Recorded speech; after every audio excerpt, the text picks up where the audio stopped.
Book 1, Chronicles Chapter 19. The Ammonites shame David's men.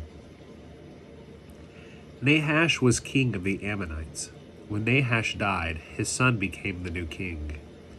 Then David said, Nahash was kind to me, so I will be kind to Hunan, Nahash's son. So David sent messengers to comfort Hunan about the death of his father. David's messengers went to the country of Ammon to comfort Hanan. But the Ammonite leaders said to Hanan, Don't be foolish. David didn't really send these men to comfort you or honor your father. No, David sent his servants to spy on you and your land. He really wants to destroy your country. So Hunan arrested David's servants and cut off their beards. Hanan also cut their clothes off at the hip and sent them away. David's men were too embarrassed to go home. Some people went to David and told him what happened to his men. So King David sent to his message this men, Stay in the town of Jericho until your beards grow again. Then you can come back home. The Ammonites saw that they had caused themselves to become hated enemies of David. Then Hanan and the Ammonites used 75,000 pounds of silver to buy chariots and chariot drivers from Mesopotamia. They also got chariots and chariot drivers from the towns of Makkah and Zobah and Aram. The Ammonites bought 32,000 chariots. They also paid the king of Makkah and his army to come and help them. The king of Makkah and his people came and set up a camp near the town of Medeba. The Ammonites themselves came out of their towns and got ready for battle. David heard that the Ammonites were getting ready for war, so he sent Joab and the whole army of Israel to fight the Ammonites. The Ammonites came out and got ready for battle. They were near the city gate. The kings who had come to help stayed out in the fields by themselves. Joab saw that there were two army groups ready to fight against him. One group was in front of him, and the other group was behind him. So Joab chose some of the best soldiers of Israel and sent them out to fight against the Aramean army. He put the rest of the Israelite army under his brother Abishai's command. These soldiers went out to fight against the Ammonite army.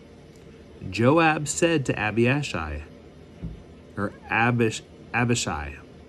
If the Arameans are too strong for me, you must help me. But if the Ammonites are too strong for you, I will help you. Let's be brave and strong while we fight for our people and for the cities of our God. May the Lord do what he thinks is right.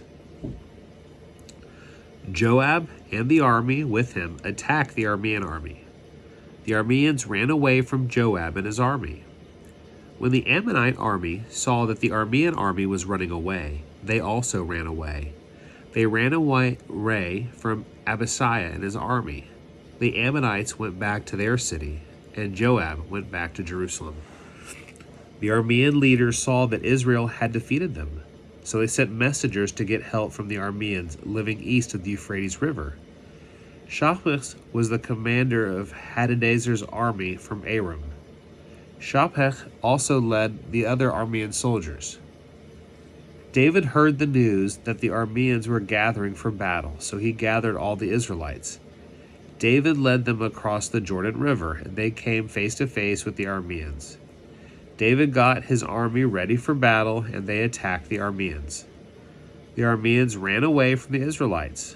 David and his army killed 7,000 Arameans' chariot drivers and 40,000 Aramean soldiers. David and his army also killed Shaphat, the commander of the Aramean army. When Hadadezer's officers saw that Israel had defeated them, they made peace with David. They became his servants. So the Arameans refused to help the Ammonites again.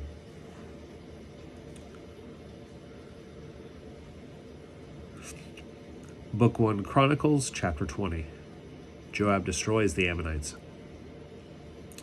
In the spring, Joab led the army of Israel out to battle. That was the time of year when the kings went out to battle, but David stayed in Jerusalem.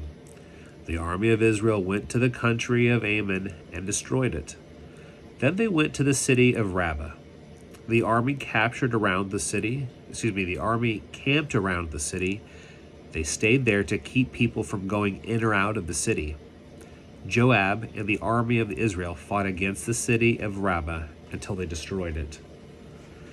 David took the crown from the king's head. That gold crown weighed about 75 pounds, and there were valuable stones in it. The crown was put on David's head. Then David had a great many valuable things brought out of the city of Rabbah. He brought out the people in Rabbah and forced them to work with saws, iron picks, and axes. He did the same thing to all the cities of the Ammonites. Then David and all the army went back to Jerusalem. It says the Philistine giants are killed. Later the Israelites went to war with the Philistines at the town of Gezer. At that time, Shibbekai from Husha killed Sippeah, who was one of the sons of the giants. So those Philistines became like slaves to the Israelites. Another time when the Israelites fought against the Philistines, Elhanan, son of Jair, killed Lammi. Lammi was Goliath's brother. Goliath was from the town of Gath. Lammi's spear was very big and heavy. It was like the large pole on a loom. Later the Israelites fought another war with the Philistines at the town of Gath. In this town there was a very large man. He had 24 fingers and toes. He had 6 fingers on each hand and 6 toes on each foot. He also was a son of the giants. So when that man made fun of Israel, Jonathan killed him. Jonathan was Shimei's son. Shimei was David's brother. These Philistine men were sons of the giants from the town of Gath. David and his servants killed those giants.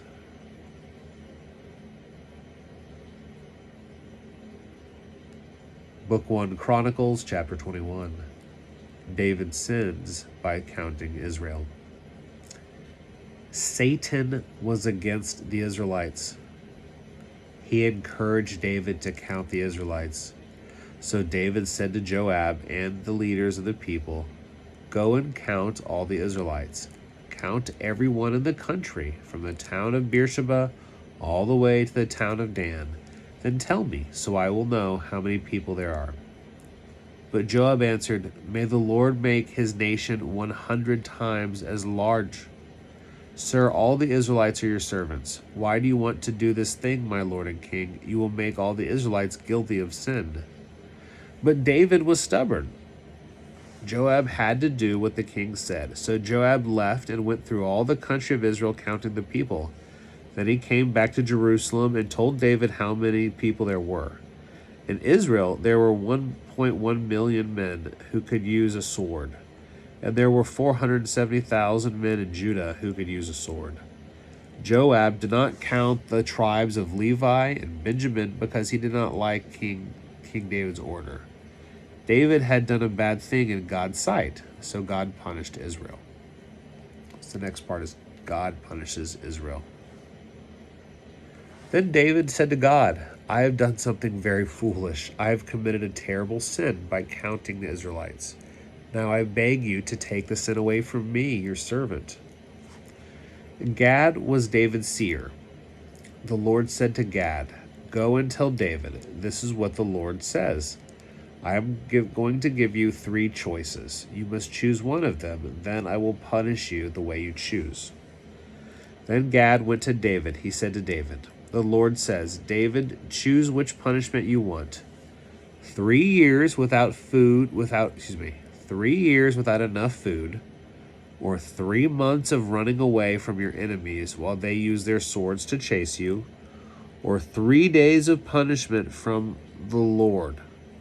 Terrible sickness will spread through the country, and the Lord's angel will go through Israel, destroying the people.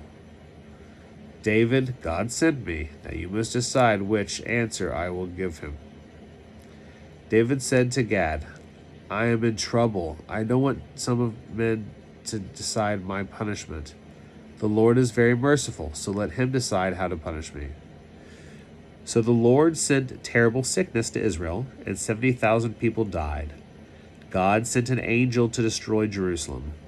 But when the angel started to destroy Jerusalem, the Lord saw it and felt sorry for all the suffering. So he said to the angel who was destroying the people, "Stop, that is enough." This happened when the angel of the Lord was standing at the threshing floor of Arhunah the Jebusite. David looked up and saw the Lord's angel in the sky. The angel was holding his sword over the city of Jerusalem. Then David and all the elders bowed with their faces touching the ground. They were wearing the special clothes to show their sadness. David said to God, "I am the one who sinned. I gave the order for the people to be counted. I was wrong.